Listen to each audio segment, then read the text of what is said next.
Olá, sejam todos e todas muito bem-vindos e muito bem-vindas.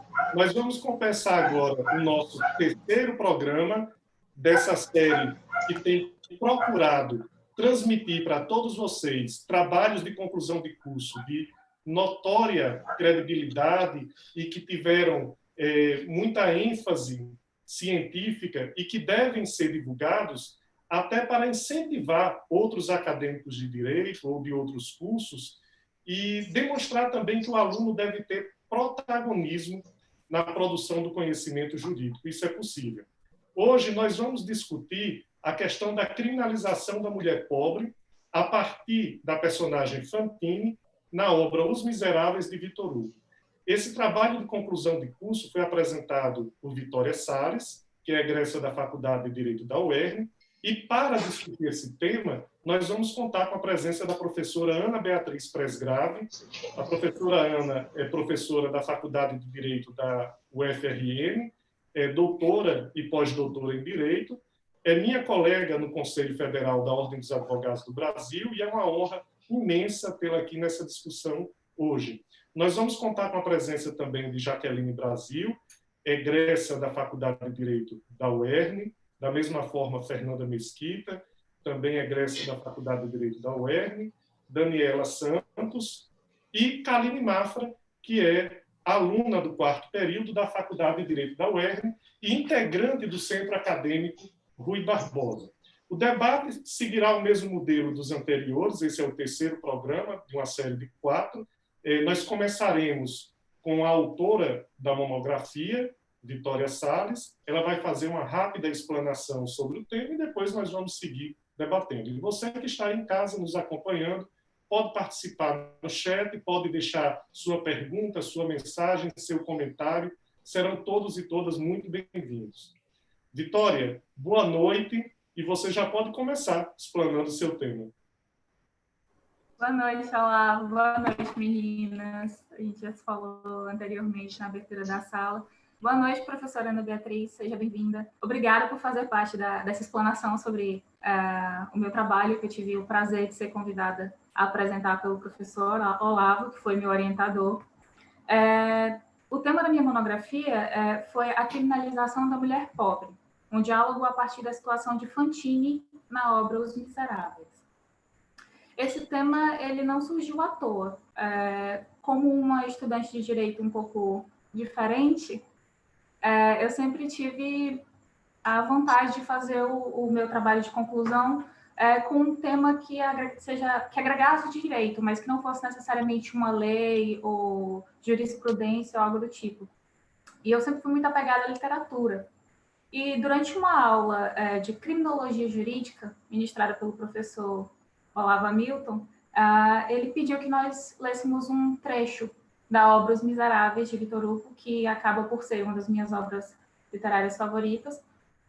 E, ao pegar essa obra para reler, eu tive uma visão, agora como mulher adulta, oficialmente, diferente da personagem Fantine. Eu percebi que várias mulheres ao meu redor, pessoas que trabalharam com a minha mãe, com meu pai, minhas tias, tem exemplos de mulheres incríveis na minha família, elas passam por algumas provações que Fantine passou enquanto mulher do século XVIII, XIX, da obra de Victor Hugo. E me veio aquele questionamento, né? Mas e aí? Mais de um século, quase 2 séculos dessa obra, e para onde vamos? Por que a história de tantas mulheres continua se repetindo? Por que tantas provações são passadas? E o que eu posso tirar desse livro e dessa personagem que agregue ao estudo do direito e faça com que ele se torne mais humanizado? Então, conversando com o professor Olavo, a gente chegou à conclusão de que a gente poderia recortar a personagem Fantine para que se fizesse um estudo das consequências dessa criminalização da mulher pela sua condição de mulher, por ela se encontrar em uma situação, uma posição de inferioridade social, que ela foi subjugada historicamente, e quais os entraves para que se saia dessa situação.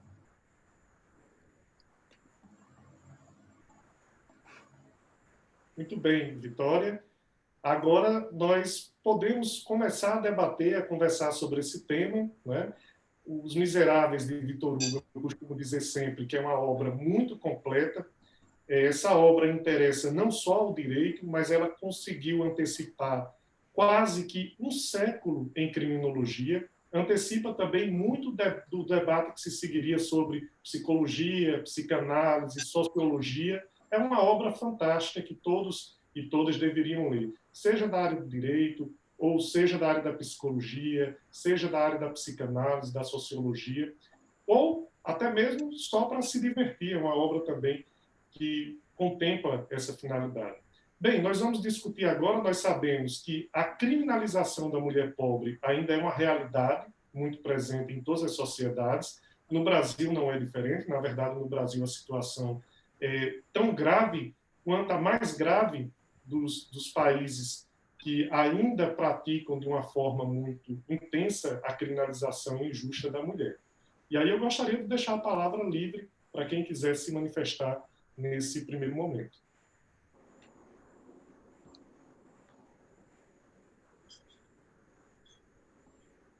Bom, já que ninguém fala, eu falo, né, Olavo? Sabe que por falta de falar é que a gente não fica, né? A gente não morre. Eu queria propor para a Vitória uma análise, na verdade. Vitória, você consegue imaginar a Fantine ou várias Fantines no Brasil, por exemplo? Eu vou dar um exemplo de um caso que foi, por acaso, Olavo, o tema da monografia da minha orientanda, que vai apresentar daqui 2 semanas no nosso projeto da UFRN, da Suelen. Ela escreveu sobre esse tipo de avaliação da mulher, né, da falta de direitos que a mulher pobre tem no Brasil. E ela fez uma análise de um caso. A perspectiva dela foi a liberdade, né, ela analisou toda a fundamentação constitucional do direito à liberdade, principalmente a liberdade do corpo e a liberdade reprodutiva da mulher, e aí eu acho que se enquadra bem com o caso da Fantine, e ela analisou aquele caso da Janaína, que aconteceu em São Paulo. Eu não sei se todos se lembram desse caso. Janaína era uma mulher que morava na Cracolândia. Ela não faleceu, mas a história dela é muito triste. Que morava na Cracolândia, estava grávida do 5º filho, era viciada, e um promotor de justiça entrou com uma ação judicial, uma ação civil pública, na verdade, para que fosse determinada a esterilização compulsória da Janaína quando ela fosse ter o 5º filho. E, por incrível que pareça, o juiz deu uma liminar nessa ação para que a Janaína fosse esterilizada. E ela foi esterilizada.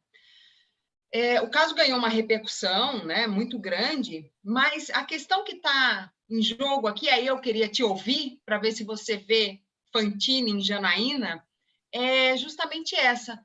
Será que a gente não tem mais Fantines do que a gente imagina aqui no Brasil, andando nas ruas e sujeitas a todo tipo de arbitrariedade?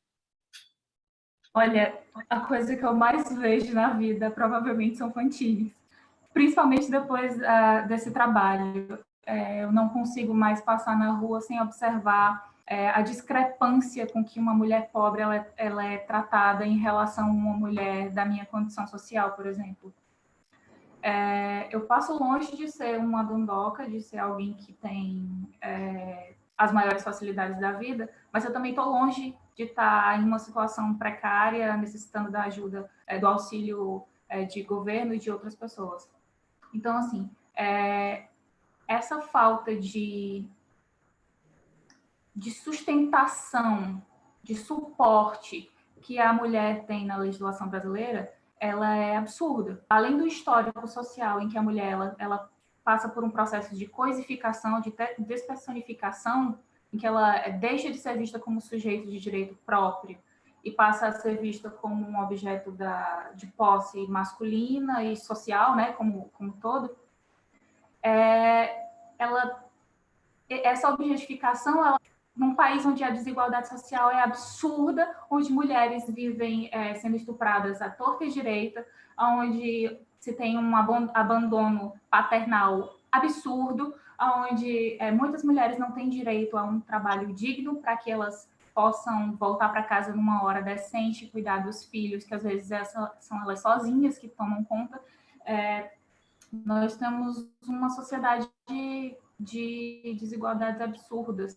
Fantines, elas não estão aí só levando uma gravidez por falta de oportunidades de abortar, elas também estão passando pelo lado oposto, elas estão abortando porque a vida delas foi abortada. É um processo de abandono social. Assim como Fantine foi abandonada pelos pais, pelo amante que deixou ela grávida à mercê da vida, e pelo Estado, que de todas as formas possíveis podou as suas liberdades individuais, disse que ela não poderia trabalhar, disse que ela não poderia cuidar da filha, disse que ela não se tem saída. A moral e os bons costumes, eles regram o nosso ordenamento jurídico, assim como o nosso modo social de convívio. É só uma reprodução. Nós temos um bando de homens que diz o que fazer e o que não fazer com os nossos corpos. Nós somos todas Fantine, em cada um em seu nível. Nós todas passamos por privações. Você falou uma coisa super legal aí, Vitória, se me permite te interromper aí para um parênteses, mas que é uma realidade, né? Que a gente está tentando mudar, que é essa crise de representatividade que tem como consequência leis feitas por homens brancos, né? A gente tem o nosso legislativo, ele tem sexo e ele tem cor, né? A gente sabe quem é o nosso legislativo. E uma tendência natural é de se legislar para manter os seus próprios privilégios, né? Então, é muito difícil a gente pensar em leis que privilegiem, né, a situação feminina, se o nosso legislativo não é um legislativo feminino, não é um legislativo negro, não é um legislativo pobre, né? Então, a gente talvez devesse ter uma forma de representatividade social maior, né? Já que a gente está falando de uma democracia representativa, não é isso? Exato. E aquela velha história que a gente escuta, independente de qual geração a gente nasceu e das diferenças de idade, assim, para que esse caminho um pouco se avance um pouco nessa temática, se passa tudo pela educação. E o que a gente faz quando a gente não tem uma educação que nos assiste? Como é que a gente vai educar as mulheres a serem donas do seu próprio corpo, das suas próprias decisões, se elas nem sabem que isso é possível? Então, a gente tem que tomar a força, é isso? Como é que se faz? Como é que se dá esse projeto? A gente não vai tirar homem branco das cadeiras do legislativo à força, não dá. A gente tem que pensar maneiras de legitimar, na verdade, o poder feminino e o pensamento feminino sobre o que fazer para se alcançar seus objetivos, para que não tenha tantas mulheres à mercê de uma legislação fraca e agressiva, extremamente violenta com esse sexo. Uma das coisas que me chama a atenção na obra é a questão de que Fantine ela passa por todos esses percalços, não porque ela é uma má mãe, mas porque ela teve a audácia de ter um filho e querer criar esse filho sozinho, ainda que ela foi abandonada e ela teve a audácia de assumir a sua responsabilidade. E isso incomoda a sociedade, porque uma mulher dizendo que ela vai tomar as rédeas e vai assumir as suas responsabilidades e assumir a sua própria autonomia do corpo, isso incomoda. Então, o próprio autor do livro, quando o Victor Hugo ele vai retratar, é muito interessante, porque ele mostra isso, esse incômodo. Tanto que ele fala que leva muito mais trabalho, dá muito mais trabalho para as pessoas da sociedade punir e comentar sobre a vida dela do que para fazer uma boa ação. Só que aquelas pessoas não estão preocupadas em fazer uma boa ação. Elas estão preocupadas em regular, em vigiar o corpo de uma outra mulher. E aí é muito interessante porque isso acaba, essa pressão social, ela não é só social. Lá, Foucault, quando ele chega, ele está falando em vigiar e punir, ele diz que essa nossa punição, ela passa por várias instâncias. Então, essa punição, ela sai da sociedade, ela vai até as leis, e essas mulheres, nós, somos punidas em vários âmbitos. Punidas não por não assumir as nossas responsabilidades, mas punidas por ter a audácia de querer ter autonomia do corpo. Incomoda tanto essa autonomia e esse tomar para si as responsabilidades que, no caso de Fantine, se retira todas as possibilidades dignas de ela cuidar da filha por si só, sem precisar mendigar ajuda de ninguém. Então, é negado trabalho, é negado uma casa, é negado um parceiro, é negado o básico. Então, quando ela toma para si, ela diz, olha, não tenho mais nenhum outro jeito, então o que eu posso fazer é vender o meu corpo para pagar o pão da minha filha, até nisso ela é julgada. Se retira todas as formas dignas e indignas de ela prover para aquela criança, dela prover para si própria, de ela ser um ser humano por si. Muito boas as falas de vocês e queria primeiro dizer que eu estou muito feliz de estar participando desse debate, porque eu gosto muito dessa noção de interdisciplinariedade quando a gente trata de direito, porque é uma maneira do direito se aproximar mais das pessoas, né? A gente vê o direito tão distante das pessoas, visto como uma coisa culta, que poucas pessoas devem ter acesso. A gente tem um curso elitista, apesar de ser um curso de universidade pública, é um curso elitista. Queria dizer para a professora Ana Beatriz que bem-vinda à UERN, porque eu acho que a UERN é muito mais o corpo docente-discente do que qualquer outra estrutura, como eu acho que a maior parte das universidades públicas, né, que não costumam ter muito investimento. E queria ressaltar a questão de contar a história, o poder de contar uma história, porque, assim, eu li esse livro pela primeira vez, eu fazia 7ª série. Era um paradidático obrigatório na escola que eu estudei. E eu acho que ele é o livro que dá mais instiga de lutar por justiça social, sabe? Assim, é incrível, você fica muito mexido mesmo. Apesar de ser um livro muito pesado, porque traz muitas reflexões, ele também tem vários alívios cômicos, né? Então dá aquela equilibrada. Mas eu acho que trata da criminalização da pobreza em geral, porque também o personagem Jean Valjean, né, que foi um prisioneiro, ele foi extremamente criminalizado quando ele foi ajudado pela igreja, né? Tem uma crítica à igreja também, tem a questão de tipo um ódio, um incentivo à questão da fraternidade, de ajudar, tipo, a primeira pessoa que ajuda ele passa a enxergar que ele é um ser humano, sabe? Porque ninguém nunca tinha feito isso por ele. Ninguém nunca tinha feito ele sentir uma pessoa que era digna de ajuda, entende? Então, assim, ele é ajudado por um frade, né, se eu não me engano, e ele passa a acreditar que, depois disso, a narrativa do livro inteiro muda, né? Porque ele passa a acreditar que ele pode ser uma pessoa honrada, né? Que essa era a intenção da ajuda, inclusive. E, enfim, acontecem várias coisas, mas todas passam pela questão, tipo, da análise psicológica dos personagens. Todos os personagens são pobres. Tipo, a gente tá falando de personagens principais que são uma prostituta, um ex-presidiário que foi obrigado a fazer trabalhos forçados durante boa parte de sua vida, e, enfim, mendigos, pessoas pobres. Foi um livro extremamente revolucionário. Na época, as pessoas ficavam dizendo que era um livro comunista, né, e tal, porque trazia essa abordagem. Qualquer semelhança com a nossa situação atual não é mera coincidência, né? Essa questão da ausência mesmo de senso crítico das pessoas.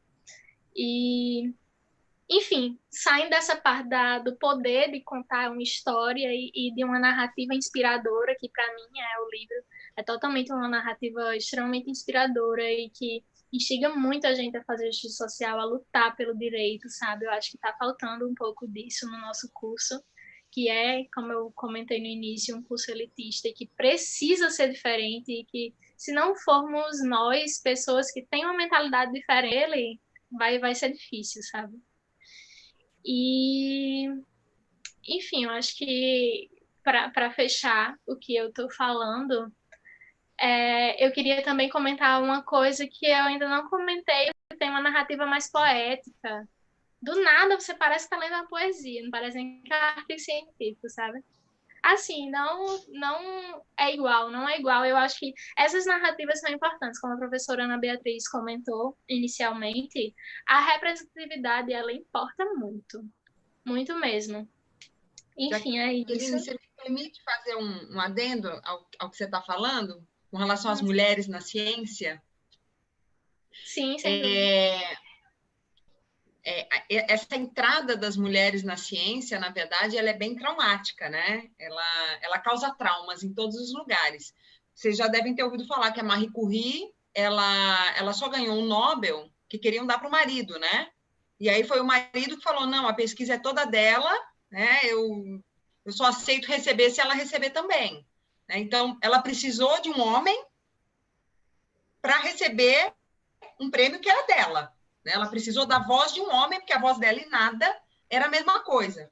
E a gente vê, mesmo na universidade, e agora a gente tem um fato interessante com esse negócio da pandemia, é que vocês são novinhas, né? Ainda não estão sentindo isso muito na pele.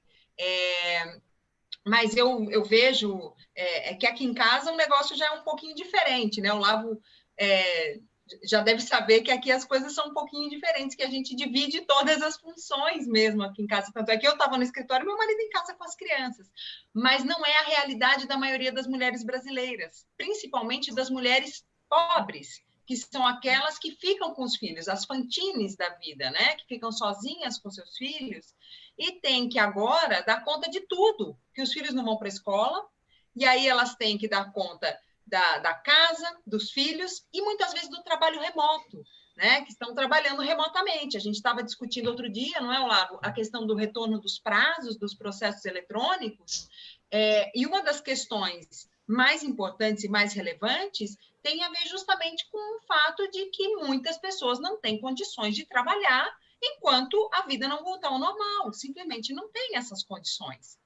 E aí o dado interessante que eu queria passar para você, Jaqueline, é que se constatou que nesses 2 meses a produção científica feminina caiu demais.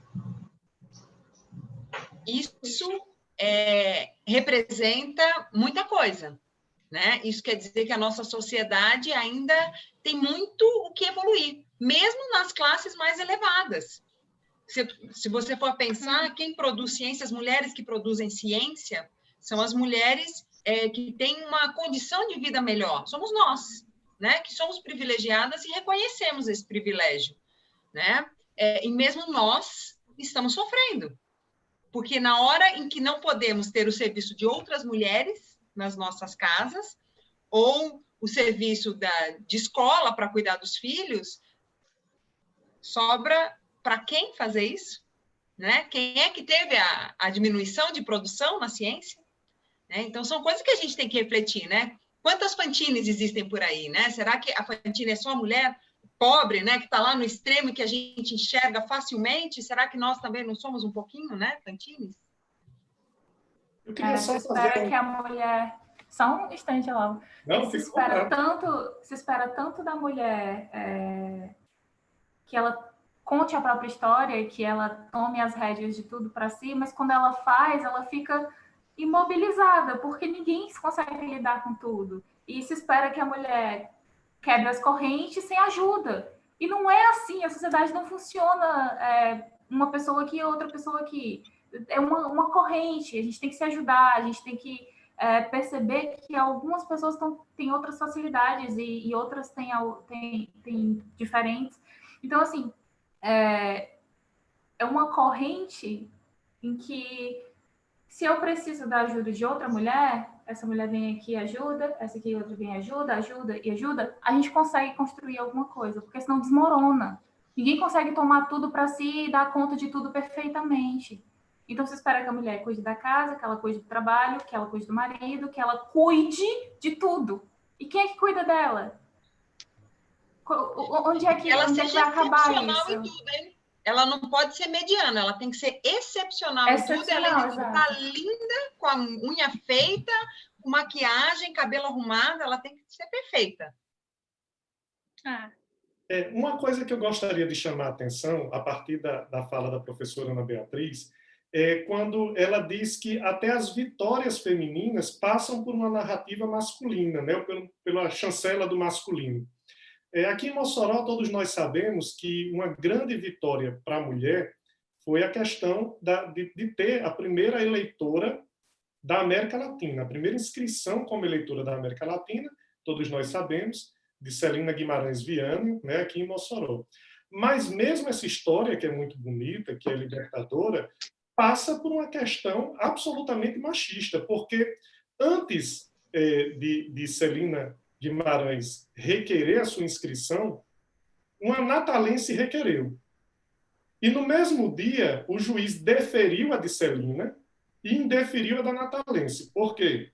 A natalense era solteira e o juiz disse que não tinha como identificar a honestidade dela, que ela era solteira. Já Celina era casada com um professor, Eliseu Viana, um professor muito famoso, e o juiz entendeu que essa se dava para atestar a honestidade dela, casada com um professor muito famoso, muito querido, né? O selo de qualidade do Inmetro, né? Da mulher ser casada. Pois é. Ser aceita por um homem, né? É o selo de qualidade. A mulher que não é casada não foi aceita por um homem, onde já se viu, não pode ser honesta.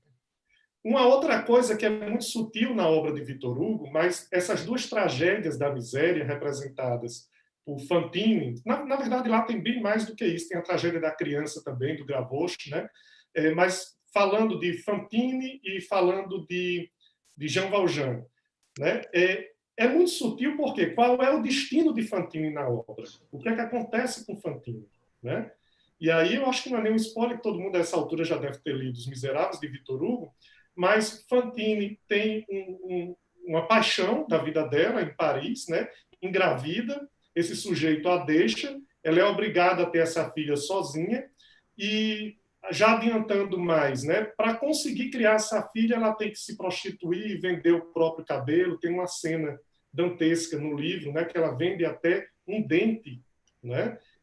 Para conseguir sustentar a filha. Em decorrência da prostituição que ela teve que se entregar, ela é criminalizada por isso, né? Ela é perseguida pelo aparato policial. Acontece também com Jean Valjean um processo completamente diferente, né? Ele furta, é preso, tenta fugir, a pena é aumentada, mas você percebe que ele tem uma facilidade maior de, digamos, se readaptar à sociedade. E o final dele, embora não seja um final feliz, mas a vida que ele leva é uma vida muito mais digna que a de Fantine, que morreu, né? Pouco tempo depois que começou a se prostituir. Então, mesmo a miséria costuma ser diferente, né? A miséria para o homem é uma coisa, a miséria para a mulher é outra. E Victor Hugo diz isso claramente na obra Os Miseráveis, que ele diz o seguinte: quem já viu a miséria do homem ainda não viu nada. Precisa ver a miséria da mulher. E quem viu a miséria da mulher ainda não viu nada. Precisa ver a miséria da criança, né? Antes de voltar a palavra para vocês, eu queria só registrar, muito movimentado o nosso chat, muita gente comentando, a presença do Alessandro Amaral, a presença de um grande advogado moçoroense, Jefferson Freire de Lima, né? Que faz até alguns comentários que eu leio já. Nossa querida Elisângela Fernandes, né? Nossa companheira de chapa, né, Ana Beatriz? Conselheira estadual da OAB, advogada. Letícia Santiago também, Maria Luísa, Maria José Aires, minha mãe, não perde uma, né? Nós temos Iochabelle, né, que é aluna da Faculdade de Direito, dizendo que no âmbito do espaço para a mulher já houve muitas melhorias, mas a luta é contínua e precisamos nos unir cada vez mais. Excelente temática. A Jefferson Freire, ele fala que a literatura clássica é sempre atual, porque trata da essência humana, e Os Miseráveis trata disso com profundidade, né, da alma humana. Judite Dantas, grande advogada também.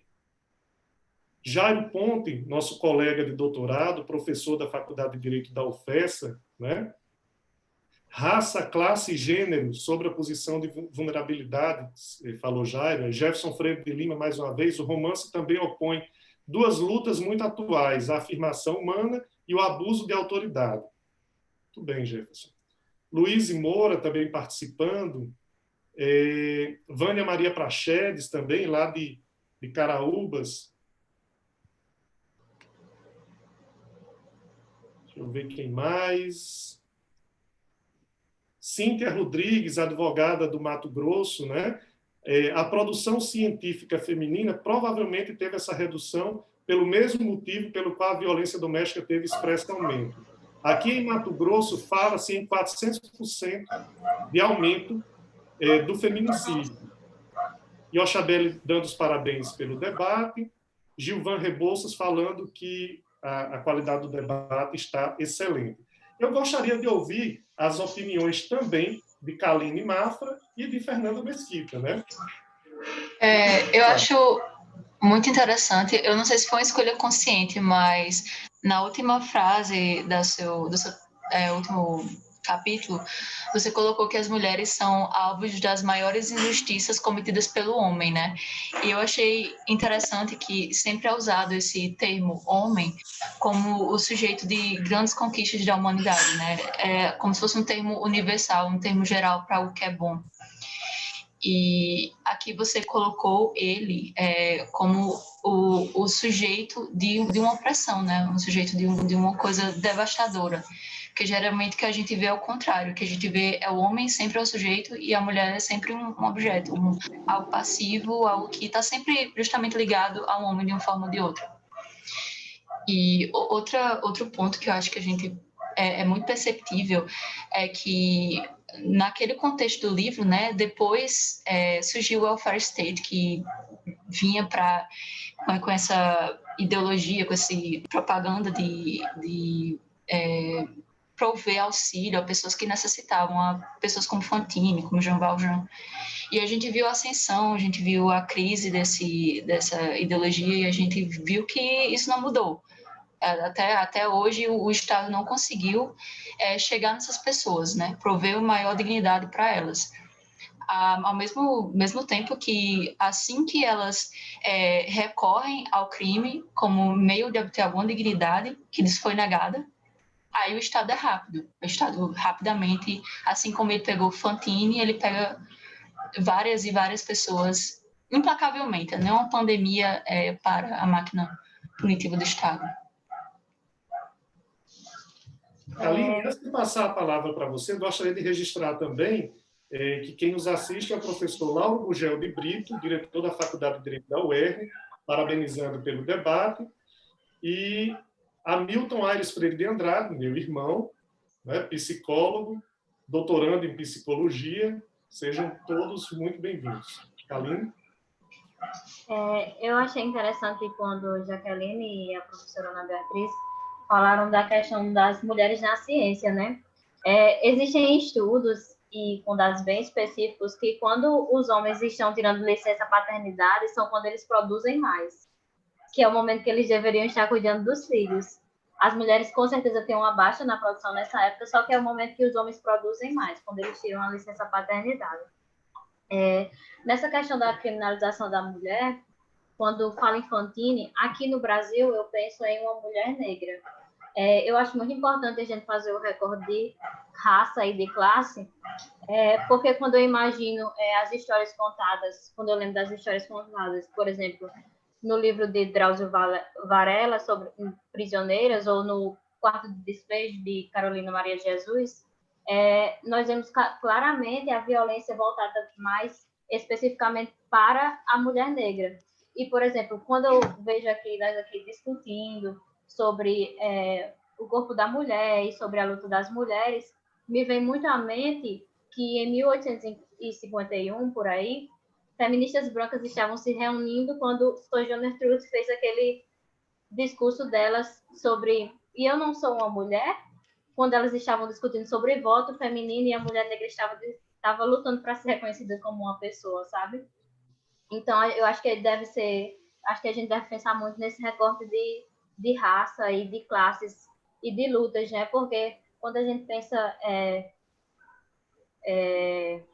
numa luta feminina, se ele não tiver um recorte, ele vai ser basicamente feminismo sem luta, sem recorte de classe ou de raça, ele vai ser normalmente uma supremacia branca, né? Porque são as pessoas que estão discutindo isso normalmente. Aline, eu adorei o seu posicionamento, porque em uma parte do meu TCC, eu deixo claro que esse recorte de raça eu não poderia abordar. Primeiro, por lugar de fala, que não é o meu, e o segundo, ainda que querendo fazer uma análise por distanciamento, eu estava tratando de uma personagem que é deixado claro que ela é branca. Ela é branca, loira, de olhos claros. Então, eu digo isso com muita franqueza. A gente não pode tratar o feminismo e a luta feminina como um todo sem fazer esse recorte de raça, porque enquanto a mulher branca estava lutando para sair de casa, para poder trabalhar fora, para poder prover para si própria e a família, a mulher negra não era vista nem como gente e trabalhava desde que nascia. A gente teve um sistema escravocrata absurdo, que tratava pessoas como menos que animais e que botava uma criança saída de uma senzala para ir trabalhar num café, no algodão, no que fosse.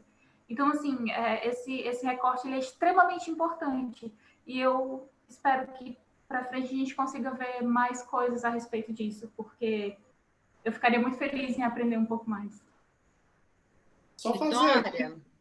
Só fazer aqui Ana, bem rapidinho, você já conseguiu, Ana, angariar aqui uma fã, né? A Karina Pinto, é aluna da Faculdade de Direito também, concluinte.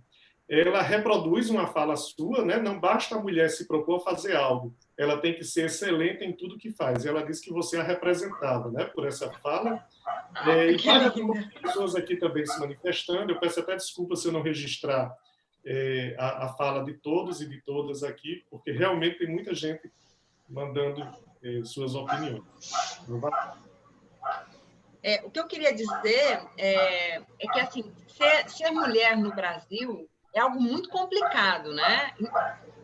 Seja qual for a raça, né? Ser mulher. Eu acho que os negros acabaram tendo acesso, homens negros acabaram tendo acesso a mais direitos do que as mulheres, independentemente da raça. Eu estou aprendendo ainda o feminismo de raça. É algo que a gente tem que aprender diariamente, né?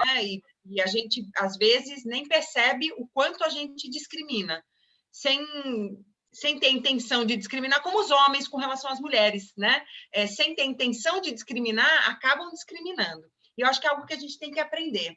Mas com relação à mulher, vocês vejam que, mesmo na legislação, a mulher ela sempre foi alvo de uma discriminação imensa, né? No começo do século passado, se a gente for pensar 100 anos atrás, a mulher que se casava, ela se tornava relativamente capaz. Ou seja, ela não podia nem dizer o que ela queria. Ela não podia propor uma ação, ela não podia assinar contrato de trabalho, nada sem autorização do marido. Historicamente, 100 anos é muito pouco tempo para a gente falar assim, de uma independência feminina, né? De uma pauta assim, da mulher protagonista da sua vida. E voltando um pouco mais no tempo, eu não sei se vocês já tiveram contato com esse documento, eu sempre passo para todos os meus alunos, para as minhas alunas principalmente, e sempre que eu tenho a oportunidade de falar em algum momento que discute, né, essa questão da mulher e da violência contra a mulher, eu falo desse documento. Em 1789, todo mundo celebra, né, a Revolução Francesa como um ato libertário, de igualdade, de dignidade, mas foi uma revolução promovida por homens ricos e brancos, né? Então, ela tem cor, ela tem raça e ela tem classe social. E teve mulheres participando desse momento histórico. E uma delas, vocês já ouviram falar de Olímpia de Gouges? Pois vão atrás. Ela está no meu trabalho, professora. Ela está no meu trabalho. É espetacular. Ela é um espetáculo. Essa declaração que ela faz, a Declaração Universal dos Direitos da Mulher e da Cidadã, ela termina com um contrato de união estável. Por quê? Porque quando a gente fala em união estável, a gente tem um lado que sempre sai perdendo, que é o lado da mulher. Porque se a mulher casada era relativamente capaz, a mulher que vivia em união estável, ela era um nada, socialmente falando. Ela era uma excluída social. Ela não podia nem aparecer socialmente ao lado do homem, porque a gente já aprendeu hoje, né, que estar ao lado do homem é a marca de qualidade, né? O selo do Inmetro. Foi você que falou, Vitória, que era o selo do Inmetro? Então, ela não tem nem o selo do Inmetro, bichinha, né? Então, esse documento, leiam depois, é o máximo, essa declaração da Olímpia de Gouges, mas no final é a parte mais legal, que ela faz esse contrato de união estável, né, que independe da bênção da igreja, mas que confere direitos e deveres iguais ao homem e à mulher nessa convivência. Ana, e tem uma recomendação aqui, eu não sei se você já assistiu o filme A Revolução em Paris, né? A Alba Angélica está recomendando, inclusive é um filme que foi promovido pelaquele festival de cinema Varilux, né? E está de graça na internet para ser assistido. Mata muito bem essa personagem que você acabou de falar, né? Dá um protagonismo especial a ela. Obviamente no meio de muitos homens, né? Mas ela tem um certo destaque. É muito interessante isso que todo mundo está dizendo, né? E o comentário de Jefferson sobre a autoridade, e aí me lembrou que realmente tanto Jean Valjean quanto Fantine, eles sofrem um abuso da autoridade, né? Jean Valjean é perseguida a vida inteira, e Fantine, ela é desacreditada, então ela já ela foi retirada toda a liberdade do corpo, a liberdade da dignidade, ela não tem direito nenhum, e até mesmo a indignidade, como Vitória disse, é retirada dela, né? E quando ela é presa por Javert, é interessante porque a palavra dela não tem valor nenhum. E, infelizmente, é um retrato muito atual ainda. Uma mulher que, por exemplo, sofre um abuso, ela dificilmente é acreditada, ela precisa de testemunha, ela precisa de provas, ela precisa de laudos. E ainda assim, sempre vai surgir alguém para dizer, mas será que ela realmente sofreu um abuso? Será que ela realmente foi estuprada? E aí é muito triste isso, porque a gente vê que não está distante da nossa realidade, sabe? É uma coisa assim, a gente não está falando só de...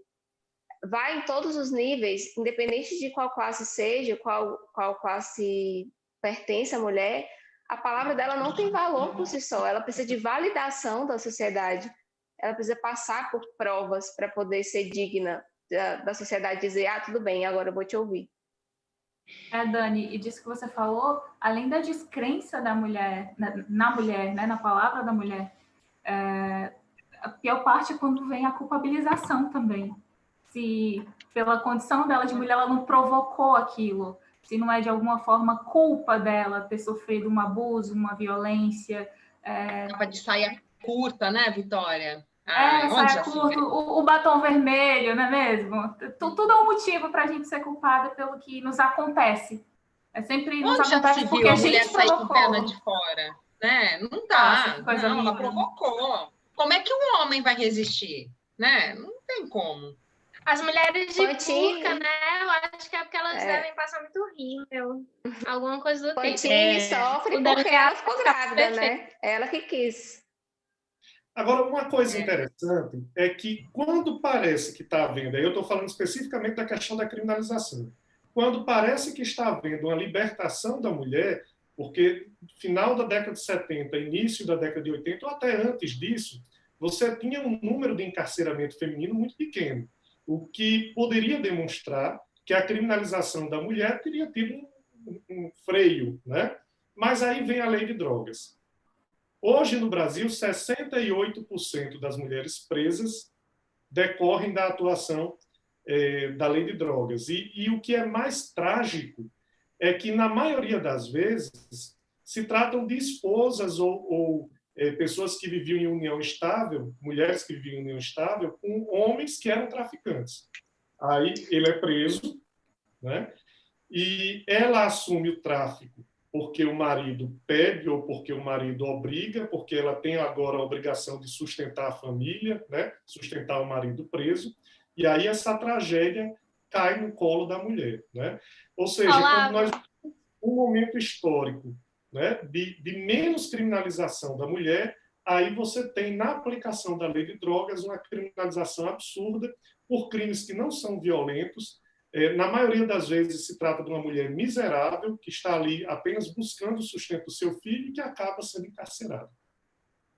Olá, sobre isso que você pontuou, eu tenho um livro que eu já li 2 vezes, que é da Débora Diniz, que é uma professora e advogada brasileira, que ela é incrível. Quem não conhece o trabalho dela deveria conhecer. Ela também escreve sobre a descriminalização do aborto. E fala muito sobre a questão do abandono da mulher que é presa, sabe? Além da gente ter essa questão de um número alarmante das mulheres que estão presas serem por causa de tráfico e elas estarem presas porque ajudaram seus maridos, as mulheres que elas são presas, elas são abandonadas pela família, pelo marido logo arruma outra, sabe? E assim, a mulher é abandonada, porque a mulher ela foi socializada para o trabalho do cuidado. No início do debate, eu vi que, eu não estou lembrada agora quem falou, acho que foi, não me lembro, mas falaram que a mulher tem que cuidar de não sei o quê, cuidar de não sei o quê, cuidar de não sei o quê. É isso, a gente foi socializado para o trabalho do cuidado, entende? Então, ninguém cuida da gente, né? A gente cuida da gente, mas a gente tem que cuidar de todo mundo, porque avalia uma mulher que, por exemplo, teve um filho único que é homem. Ela conta com ele cuidar dela na velhice, como a maioria das mulheres cuida, por exemplo? Não, né? Porque o homem não foi socializado para esse trabalho de cuidado. É como se ele não fosse confiável para o cuidado, porque o desempenho dele além de ser fora de casa, né? A mulher é socializada por um trabalho não remunerado do cuidado que mantém o capitalismo, né? Tipo, as mulheres, elas fazem um trabalho de fazer comida, de limpar a casa. Se fosse empregada, estava ganhando um salário mínimo, mas elas não estão ganhando nada. São tidas como donas de casa, estão fazendo um trabalho de reprodução que não estão ganhando absolutamente nada e elas estão sendo socializadas para isso ainda. Tanto é que a gente tem aqui essa... Posso fazer um exercício com você, que eu sempre faço com os meus alunos? Eu dou aula na UFRN, uma das minhas disciplinas é Direito de Família. E aí, quando eu vou falar justamente dessa situação da mulher e da evolução da mulher na sociedade, eu faço esse pequeno exercício com os meus alunos. Vocês podem também, todas, com todas vocês. Só falei com a Jaqueline, que foi a última que estava falando aqui. Quem fez o almoço em casa hoje? Aqui só tem mulher, né? Então, sou eu e minha mãe. Não, mas... foi sua mãe. Quem cuida de você, sua mãe. Quem faz o almoço, sua mãe. Aí você vai tentando lembrar, né? Todos os dias do ano, quem fez o almoço, né? Quem fez o jantar, quem lavou a louça, quem lavou a roupa, quem organizou todas as tarefas da casa, né? A quem competem essas tarefas? Aí volta um pouquinho mais na sua infância. Que brinquedos que você ganhava? Você tem irmãos? Eu tenho 2 irmãs e 2 irmãos. Mas os brinquedos mais legais, aqueles de aventura, né, de carrinho, que gira, que dá looping e tal, esse era dos meninos, né? As profissões mais bacanas para os meninos. Né? As meninas ganham o quê? As meninas ganham pratinho, né? Um kitzinho de chá, né? Ganham uma cozinha, ganham um negocinho que sai água para você aprender a lavar louça já desde pequenininha, um kit de vassoura. Né, para maternidade compulsória. Para cuidar. Nossa, claro, lógico, porque a menina tem que aprender a cuidar desde cedo. Né? Mas sabe trocar uma fralda com 5 anos de idade, mas você não tem o direito de se divertir enquanto criança. Sem esse estereótipo sendo jogado em cima de você a todo momento. Nesse sentido de então, a experiência que eu quero sugerir para vocês é entrar numa loja de brinquedos e falar, eu quero um presente para um menino de 8 anos. E aí você vê o que o vendedor vai te sugerir, e aí a gente vê essa questão da socialização. Né? Onde é que começa isso? Começa com criança. E a gente simplesmente finge que está tudo normal. Né? A menina vai brincar de casinha. Ela não pode brincar de casinha só porque ela quer brincar de casinha. Por que aquilo tem que ser imposto a ela. E mais, hein? A cozinha que ela ganha é rosa e lilás, porque até a cor é imposta. Nessa questão da socialização, me vem muito em mente que nós somos socializadas a cuidar dos homens, porque entre mulheres mesmo é uma rivalidade imensa, né? Tipo assim, a minha inimiga nunca é uma amiga, mulher sempre é falsa, homem que é verdadeiro. E Eu até coloquei mesmo isso os aqui. brinquedos. Foi para isso. Olha, por incrível que pareça, nós já estamos com 50 minutos de debate, né? Eu acho que esse modelo favorece justamente isso, que fica tão agradável, né? Tão natural que a gente nem sente o tempo passar. E como nós só temos agora esses 10 minutos, nós temos que partir agora para as considerações finais, né? E eu gostaria de passar a primeira palavra para a Kaline, para que ela faça as considerações finais. Eu quero agradecer, né, pelo convite e por estar aqui no meio de mulheres tão maravilhosas. O debate foi incrível. Obrigada, professor. E parabéns, Vitória, pelo trabalho magnífico. É de uma sensibilidade imensa. E eu fico bastante feliz, sabe? Com esse tipo de discussão sendo levantada e de perceber também que o pessoal está comentando, o pessoal está interessado, porque normalmente quando é assunto de mulher, o pessoal não quer assistir. Normalmente temos mais mulheres assistindo quando se tem falando sobre mulheres, né? E é isso mesmo, obrigada e até a próxima. Eu vou passar agora a palavra para a Fernanda. Fernanda, você tem que ativar seu microfone. Ativei. Enquanto você ativa, só registrar aqui mais os 3 comentários, né? Elisângela Fernandes, advogada, conselheira estadual da OAB, ela reafirma o que disse a professora Ana Beatriz, né? Que os brinquedos mais chatos ficavam com as mulheres, né? E Cíntia Rodrigues, advogada no Mato Grosso, ela diz que foi um privilégio poder assistir esse debate tão inspirador, né? E diz que vocês são inspiradoras. E Oxabelle diz que o debate está tão bom que vocês querem falar ao mesmo tempo. Oxabelle é aluna da Faculdade de Direito da UERJ. Fernanda? Meu áudio está meio ruim, mas eu queria parabenizar a Vitória pelo trabalho incrível. E esse papel de cuidado, né, que é dado a gente é um papel muito ingrato. Ingrato economicamente, que a gente não recebe nada, e ingrato emocionalmente também, né? A gente, mulher, passa muito por essa coisa do abandono emocional visível, até mesmo no caso das prisioneiras. E o que eu espero é que a gente realmente construa esse laço assim, de solidariedade, que eu acho que esse laço de solidariedade, sororidade, né? Ele não é uma coisa natural, porque a gente é naturalizada a competir umas com as outras, mas é algo que a gente pode e deve construir. E construir no sentido de poder dar vozes a todas que são tiradas de suas vozes e poder dar direitos e escolhas, né, às pessoas, para que as mulheres não sejam jogadas por esses mesmos caminhos que vêm desde a época de Fantini. Daniela? Primeiro, agradecer a todas, né, a participação. É incrível ver as mulheres dominando esse espaço e falando sobre um tema tão importante, assim. O trabalho de Vitória, ele é sublime, ele consegue abarcar um tema tão importante com a leveza poética, que é um traço que já deriva aí da obra de Victor Hugo, né? Então, é uma leitura muito boa. E ressaltar que, assim, isso que a gente está fazendo aqui tem que ser praticado, tem que ser um exercício diário, porque as nossas conquistas, elas têm que vir, elas vêm a duras penas. Então, a gente tem que fazer um exercício diário de reflexão, porque até mesmo coisas que a gente tem como normais no nosso dia a dia, ele vem com toda essa carga de socialização e toda essa carga que a mulher ela passa durante a vida, né? Então, é um exercício que a gente tem que fazer para criar laços de sororidade, de levar esse debate para além dessa visão elitista, para chegar até as camadas até as Fantines do mundo, né? Não só da gente, mas que de todas as mulheres, e de todos os homens, para que as pessoas sejam conscientizadas.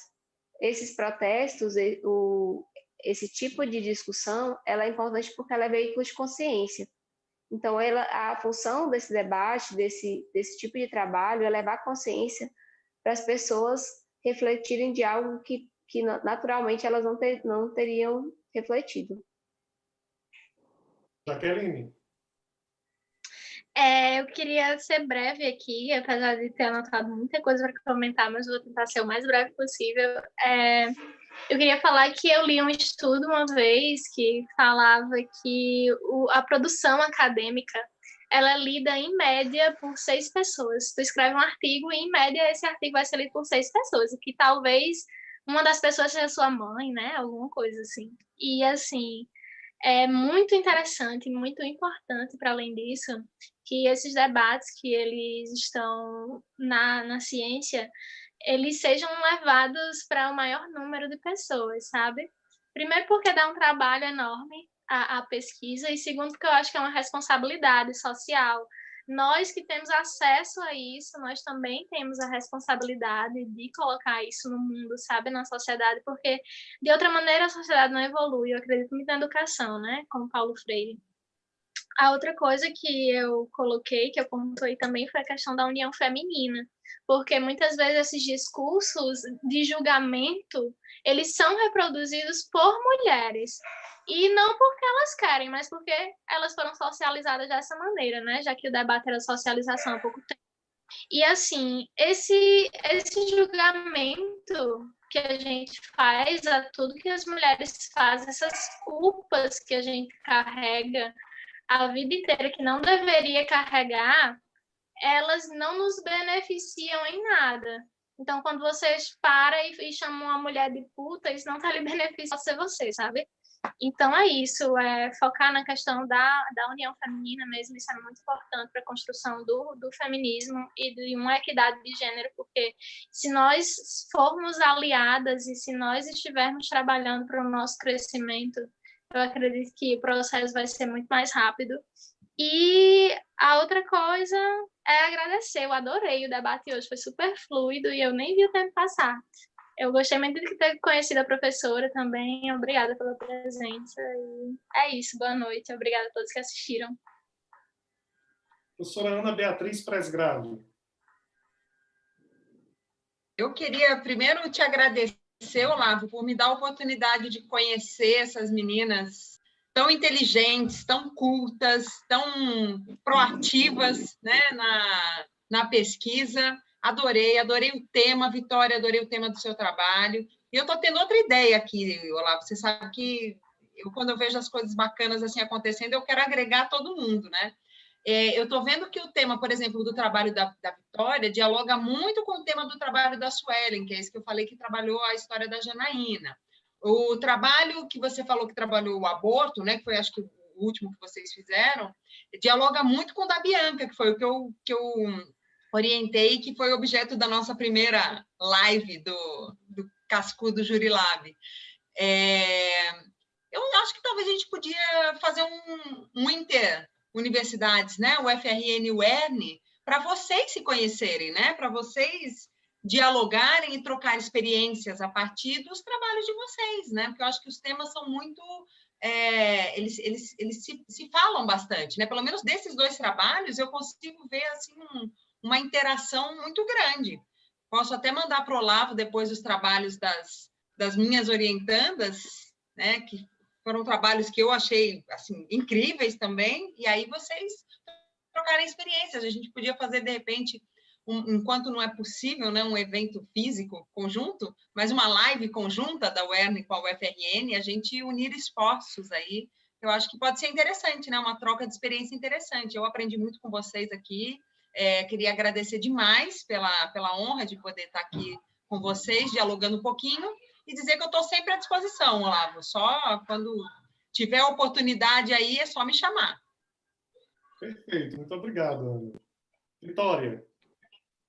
Bom, gente, eu queria iniciar dizendo que eu estou emocionada pelo rumo que esse debate teve, né? Pela participação de vocês. É incrível, eu fico muito feliz toda vez que eu vejo essa quantidade de mulheres interagindo e construindo uma coisa juntas e se colocando para cima e mostrando que é possível uma união e uma melhoria na qualidade científica, na produção científica feminina, que a gente possa levar isso para outras áreas, né? Que a gente possa se ajudar fisicamente depois da quarentena, meu povo. Que a gente possa ver na mulher que está do nosso lado uma semelhante, jamais uma rival, como tanto nos foi incutido. Eu queria falar uma coisinha que eu repito muito durante o trabalho, que nos prenderam, né?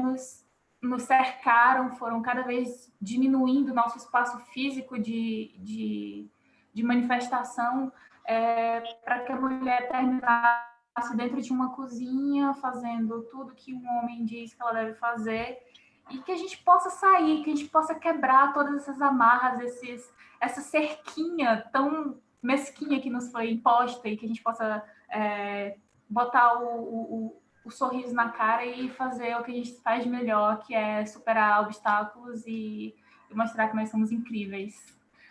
Eu queria agradecer a todo mundo que assistiu, agradecer ao Olavo pela oportunidade de estar aqui discutindo com essas mulheres incríveis, agradecer a professora Ana Beatriz, foi um prazer enorme escutar tanta coisa positiva e poder absorver tanto conhecimento. Agradecer a quem assistiu, ao Olavo, e é isso. Obrigada, gente. Bem, nós estamos chegando ao final e eu só tenho a agradecer a todas vocês, a Kaline, a Fernanda, a Vitória, Ana Beatriz, Daniela e Jaqueline.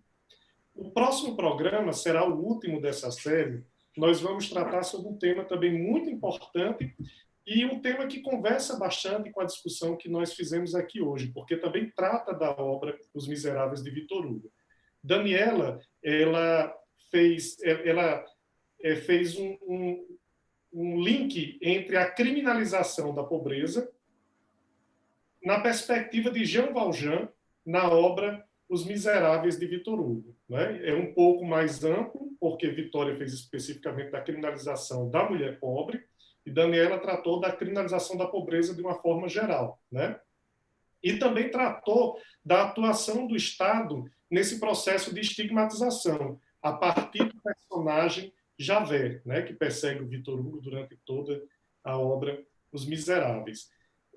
Será na próxima quinta-feira, nesse caso dia 21, e contará com a presença, mais uma vez, de Vitória Salles, Fernanda Mesquita, Jaqueline Brasil, Daniela, que vai apresentar, do professor Jairo Ponte, professor da UFESA, professor doutor em Direito, professor da Faculdade de Direito da UFESA, e também de um acadêmico ou uma acadêmica representando o Centro Acadêmico Rui Barbosa. Muito obrigado a todos vocês que nos assistiram.